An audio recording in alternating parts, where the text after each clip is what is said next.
Hi hello అందరికీ నమస్కారం. Welcome to our channel. నేను ఆదిత్య. సో ఏపీలో వైఎస్ఆర్సీపీ ఓడిపోయిన తర్వాత జగన్మోహన్ రెడ్డి చాలా అంశాలు తెర మీదకి తీసుకొచ్చారు. ఇటీవల కాలంలో ఆయన తీసుకొచ్చినట్టు ఒక అంశం చూసుకున్నట్టయితే 900+ సెక్యూరిటీ నాకు కావాలి అని చెప్పి ఆయన హైకోర్టుకి లెటర్ పెట్టడం జరిగింది. మరి ఆయనకు అంతగానో ప్రాణహాని ఏముంది అనే విషయం గురించి ఇప్పుడు అక్కడ డిస్కషన్ అయితే జరుగుతుంది. ఇదంతా ఒక టాపిక్ అయితే అంబటి రాంబాబు చంద్రబాబు నాయుడు గారి యొక్క మనవడు దేవాన్ష్కి కూడా సెక్యూరిటీ అనే ఒక టాపిక్ తెర మీదకి తీసుకొచ్చారు. మరి ఆ సెక్యూరిటీకి ఈ సెక్యూరిటీకి ఏంటి సంబంధం, అసలు మధ్యలో దేవాన్ష్ టాపిక్ ఎందుకు రావాల్సి వచ్చింది, ఇలాంటి ఎన్నో అంశాల నుంచి తెలుసుకునే ప్రయత్నం చేద్దాం. సో ప్రస్తుతానికి మనతో పాటు స్టూడియోలో ఉన్నారు ప్రముఖ సీనియర్ జర్నలిస్టు సిఎస్ రావు గారు. సో సార్ని అడిగి తెలుసుకుందాం. సార్ నమస్కారం. సార్ నమస్తే సార్. మనం ఏపీకి సంబంధించినటువంటి ప్రతి టాపిక్ చూస్తూనే ఉన్నాము. ఏదో ఒక అంశం అయితే వైఎస్ఆర్సీపీ వాళ్ళు తెర మీదకి తీసుకొస్తూనే ఉన్నారు. సో జగన్మోహన్ రెడ్డి గారు 900+ సెక్యూరిటీ కావాలని హైకోర్టుకి లెటర్ పెట్టారు, అదొక అంశం అయితే అంబటి రాంబాబు గారు లోకేష్ గారి యొక్క తనయుడు దేవాన్ష్ టాపిక్ తీసుకొచ్చి మరి ఆ పిల్లోడికి ఎందుకు అంత సెక్యూరిటీ అనే ఒక అంశం కూడా తీసుకురావడం జరిగింది. సో మరి దీన్ని మనం ఏ విధంగా చూడొచ్చు? అసలు ఇప్పుడు వాళ్ళు డేంజర్ గేమ్ ఆడుతున్నారేమో అనేటువంటి అనుమానం కలిగేలాగా ఇప్పుడు అంబటి రాంబాబు తాజాగా ప్రెస్ మీట్ పెట్టి ఆయన వేసినటువంటి ప్రశ్న కనిపిస్తూ ఉంది. ఎందుకనంటే దేవాన్ష్ అతను మైనరు, దేవాన్ష్కి సెక్యూరిటీ ఉందా లేదా అనేది ఎవరికి తెలియదు. అలాంటి మైనర్ని తీసుకొచ్చి అతనికి 6+6 సెక్యూరిటీ ఎందుకు ఇచ్చారు అని చెప్పి క్వశ్చన్ చేసినప్పుడు యువతల వాళ్ళు ఏం చెప్పాలి? సెక్యూరిటీ ఉందని చెప్పాలా, సెక్యూరిటీ లేదని చెప్పాలా? వాస్తవంగా సెక్యూరిటీ లేదని చెప్పి తెలుస్తుంది. సెక్యూరిటీ లేదని చెప్తే మరి అతనికి ప్రమాదం కదా. సమాజంలో అందరూ ఒకేలాగా ఉంటే ఉండరు కదా.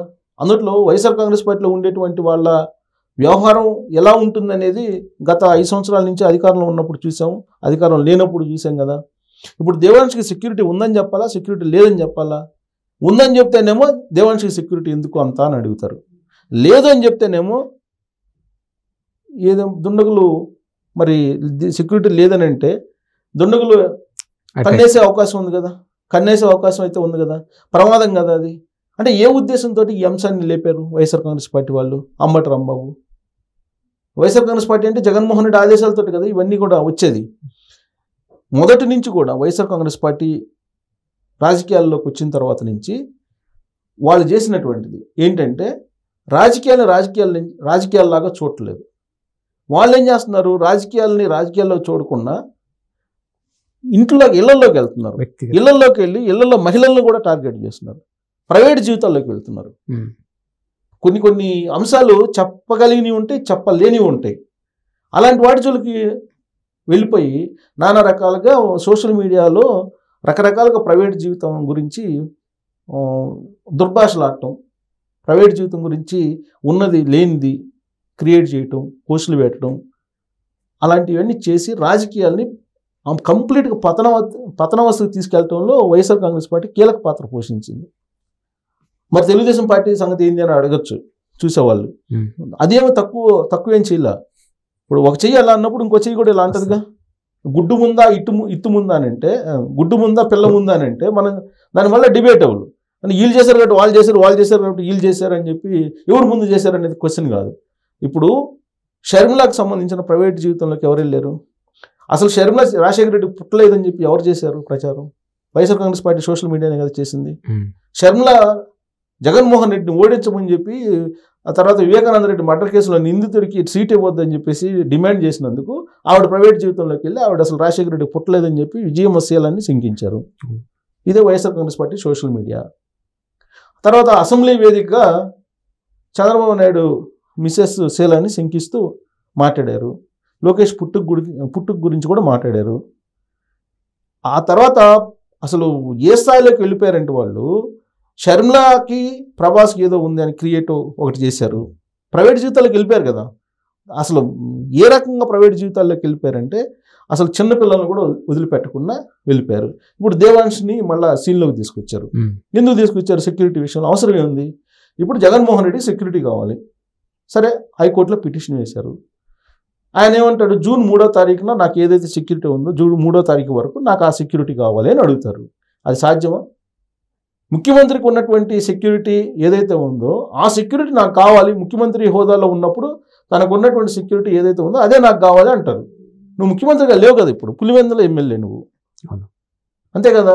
ఒక ఎమ్మెల్యేకి పులివెందుల ఒక ఎమ్మెల్యేకి ఒక కాన్స్టిట్యూన్సీలో ఉన్నట్టు ఎమ్మెల్యేకి ముఖ్యమంత్రి స్థాయి సెక్యూరిటీ ఇవ్వాలంటే మరి ఇప్పుడు 175 మందికి ఇవ్వాలిగా.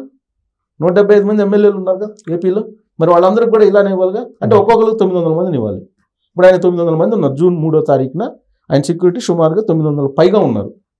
ప్లస్ వాళ్ళ పిల్లలకు మళ్ళీ సపరేట్ సెక్యూరిటీ లండన్లో. మరి దాన్ని కంటిన్యూ చేయాలి అని అంటే దాదాపుగా అదొక 1000 కోట్ల ఖర్చు అని చెప్పి అప్పుడు ఏదో లెక్కేశారు కేవలం సెక్యూరిటీకి. మరి ఇది ముఖ్యమంత్రిగా లేనప్పుడు నీకు ఆ సెక్యూరిటీ ఎట్టిస్తారు, ఇవ్వాలని చెప్పి అసలు పిటిషన్ పెట్టేస్తారు.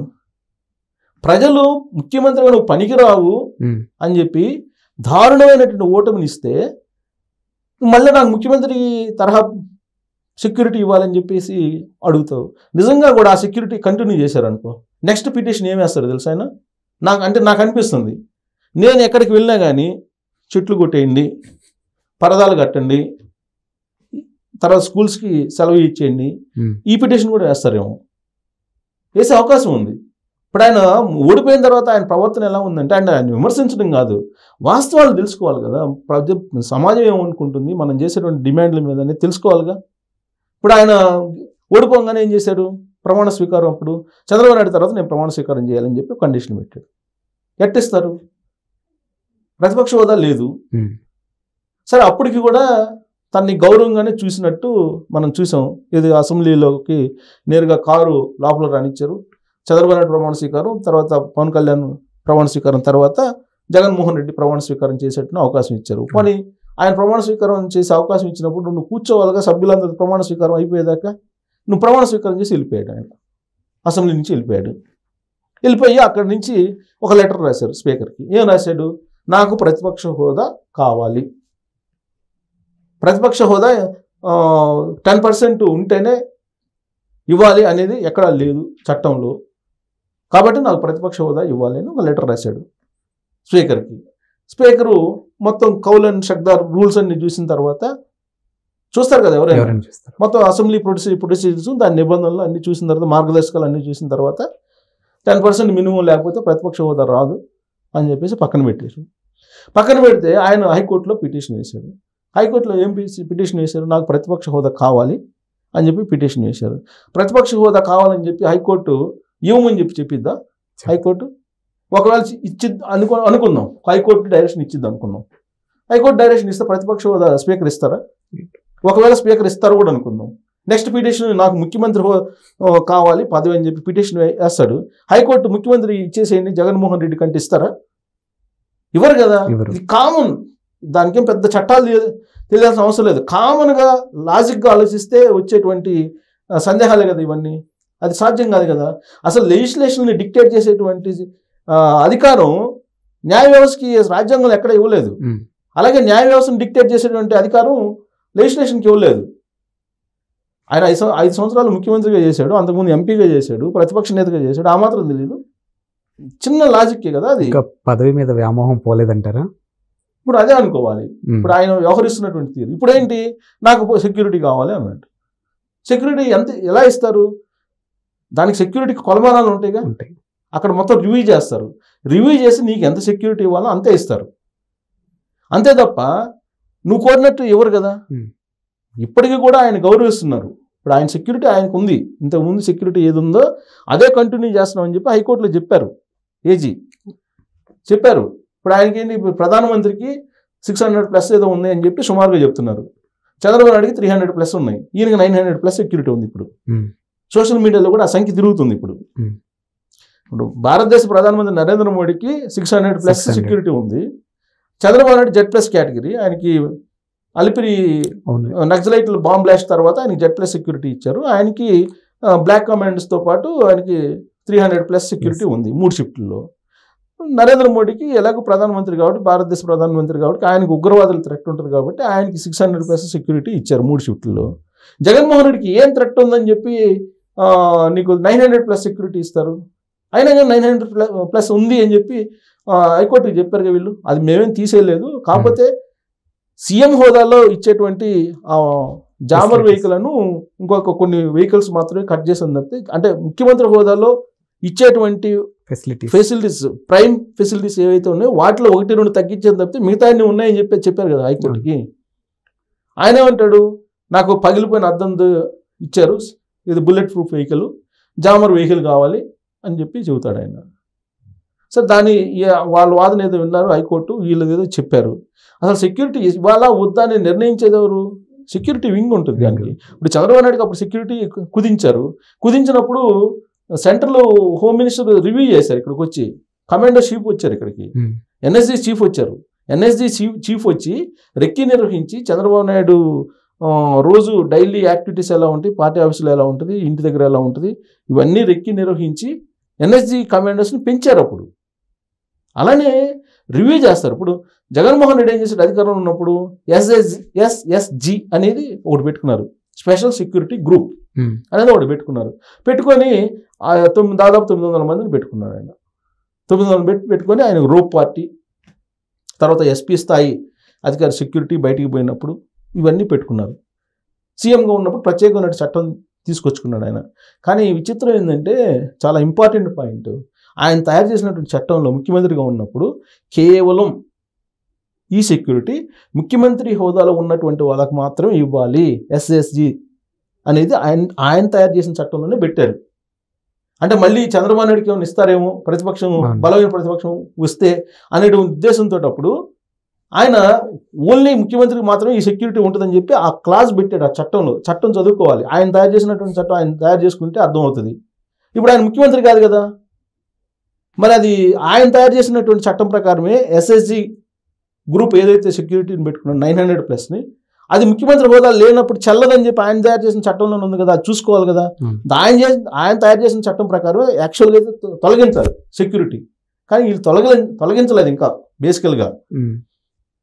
సరే అదంతా ఒక ఎత్తు అయితే, దేవాంష్కి సంబంధించి తీసుకురావడం అనేది 6+6 ఎందుకు ఇచ్చారు దేవాంష్కి అని అంటే, ఇప్పుడు చంద్రబాబు నాయుడు Z+ కేటగిరీలో ఉన్నారు. Z+ కేటగిరీలో ఉన్నారంటే వాళ్ళ ఫ్యామిలీకి మొత్తానికి థ్రెట్ ఉన్నట్టేగా. వాళ్ళ ఫ్యామిలీ మొత్తానికి అయితే సెక్యూరిటీ ఇవ్వాలిగా. ఆ సెక్యూరిటీ కూడా చంద్రబాబు నాయుడు అడిగితే ఎవరు అవసరమైతేనే ఇస్తారు. దేవాంష్కి ఎంత అవసరం, లేదంటే లోకేష్కి ఎంత అవసరం, లేకపోతే భువనేశ్వర్కి ఎంత అవసరం అనేది పోలీసుకి సంబంధించినటువంటి సెక్యూరిటీ వింగ్ రివ్యూ చేస్తూ ఉంటుంది తరచూ. ఆ రివ్యూ చేసి దాన్ని బట్టి ఎవరికి ఎంత సెక్యూరిటీ ఇవ్వాలో అంత ఇస్తారు. కొంతమంది ఎమ్మెల్యేలకు 1+1 ఇస్తారు, కొంతమందికి 2+2 ఇస్తారు, కొంతమందికి 6+6 ఇస్తారు. అంటే డిపెండ్ ఆన్ వాళ్ళకి థ్రెట్ ఉందని భావిస్తే ఇస్తారు. అది పోలీసులకు ఉండేటువంటి విచక్షణ అధికారం. జగన్మోహన్ రెడ్డి కోర్టులకు వెళ్ళిన సెక్యూరిటీ ఇవ్వండి, దేవాంష్కి ఎందుకు ఇచ్చారని దేవాంష్ని ఇప్పుడు సీన్లోకి లాగితే దేవాంష్కి ప్రమాదం కదా. మైనర్గా ఉన్నటువంటి దేవాంష్కి సెక్యూరిటీ లేదని చెప్పారనుకో, ఇప్పుడు ఖచ్చితంగా అతనికి ఉండేటువంటి థ్రెట్ అతనికి ఉంటుంది కదా. అంటే ఏదో కుట్ర ఉంది దీంట్లో.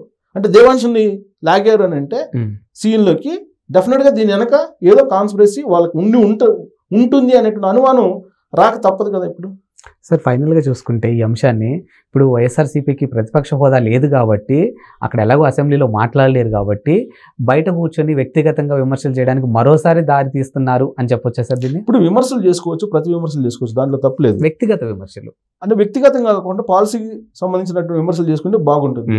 వ్యక్తిగతంగా అయినా సరే అలవాటు పడ్డారు కాబట్టి సమాజాన్ని అలవాటు చేశారు వాళ్ళు, వ్యక్తిగత విమర్శలు కూడా అలవాటు చేశారు.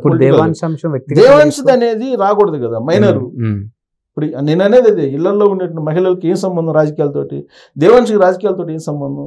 రాజకీయాల్లో ఉండేటువంటి వాళ్ళని విమర్శించు, లేదు విధానపరమైనటువంటి అంశాలను విమర్శిస్తే ఇంకా సంతోషం, లేదు ఇంకా దిగజారిపోయి విమర్శిస్తానంటే వ్యక్తిగతంగా రాజకీయాల్లో ఉన్నటువంటి వాళ్ళు పరస్పరంగా విమర్శించుకోండి. ఇళ్లలో ఏ పాపం తెలియనటువంటి రాజకీయాలతో సంబంధం లేనటువంటి వాళ్ళ జోలికి ఎందుకు వెళ్ళాలి మీరు? అవసరం ఏమిటి? అంటే వెళ్ళారని అంటే దాని వెనక ఖచ్చితంగా ఏదో ఒక కుట్ర అయితే ఉంటుంది కదా. ఆ కుట్ర ఏంటి అనేది తేలాలి.